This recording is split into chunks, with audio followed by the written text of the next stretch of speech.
তোমাদের সাথে একটা ভালো রেসিপি শেয়ার করব। তার জন্য দেখো চিংড়িটা ভেজে নেবো।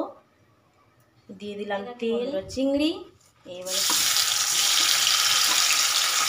চিংড়িগুলো একটু হালকা করে ভেজে নেব। তো বন্ধুরা দেখো, এই দেখো জিরে ফোড়ন দেবো। ওই চিংড়ি ভাজার তেলে ফোড়ন দিয়ে দিয়েছি। এখানে আছে শুকনো লঙ্কা আর তেজপাতা,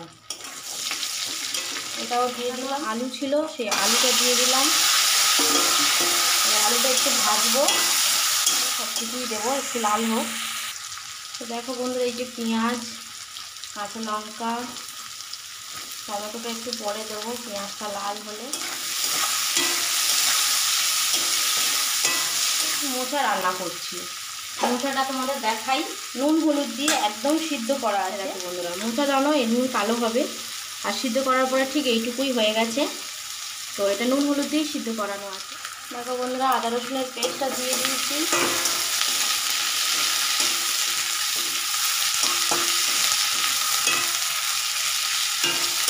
নিরামিষও বানানো যায়, বাট আমি নিরামিষ বানাবো না। আর ছোলাটা ছিল না, তাই দিলাম না। এই চিংড়ি দিয়ে পেঁয়াজ আদা রসুন দিয়ে একটু বানাচ্ছি। দেখো টমেটোটা দিয়ে দিলাম, আর নুন অল্প দিয়েছি। আর মোচা এই ছড়ে মোচাতে তো নুন হলুদ দিয়ে সিদ্ধ করা আছে, তাই নুনটা দিলাম না। আলুতে অল্প একটু নুন দিয়েছিলাম, হলুদটা বাকি আছে দেবো। হলুদও অল্পই দেবো, বেশি দেবো না।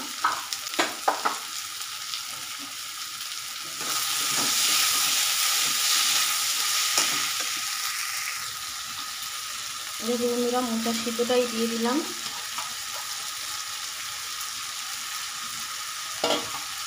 ছোটো একটা মোচা ছিল তো, তার জন্য এইটুকুই হয়েছে।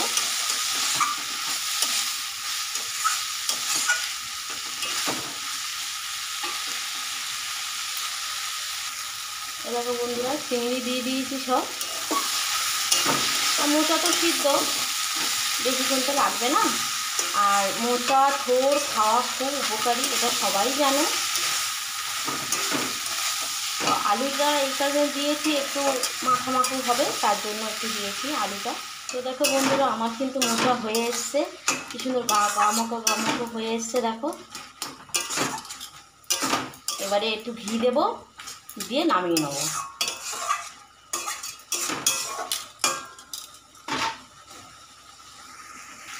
তো দেখো বন্ধুরা, এই ঘিটা দিয়ে দিচ্ছি।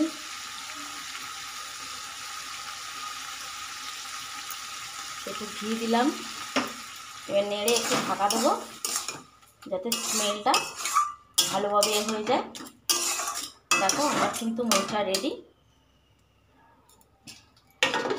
এবার তোমাদের আমি ফাইনাল লুকটা দেখো। দুপুর তো দেখো আমার রান্না রেডি। আজ দুরকম রান্না নিয়ে এসেছি, দুরকম পদ। এখানে আছে ভাত, আর এখানে আছে ঢ্যাঁড়স আলু দিয়ে মাছের ঝোল, পাতলা করে, দেখো দারুণ লাগে। আর এটা হচ্ছে মোচার রেসিপি, দেখো দেখতে। আশা করছি খেতেও সুন্দরই হবে, খুব ভালো লাগবে খেতে। তো ভালো লাগলে একটা লাইক কমেন্ট করবেন বন্ধুরা। দারুণ লাগছে মোচার রেসিপিটা। তো চলো বন্ধুরা, টাটা, বাই বাই।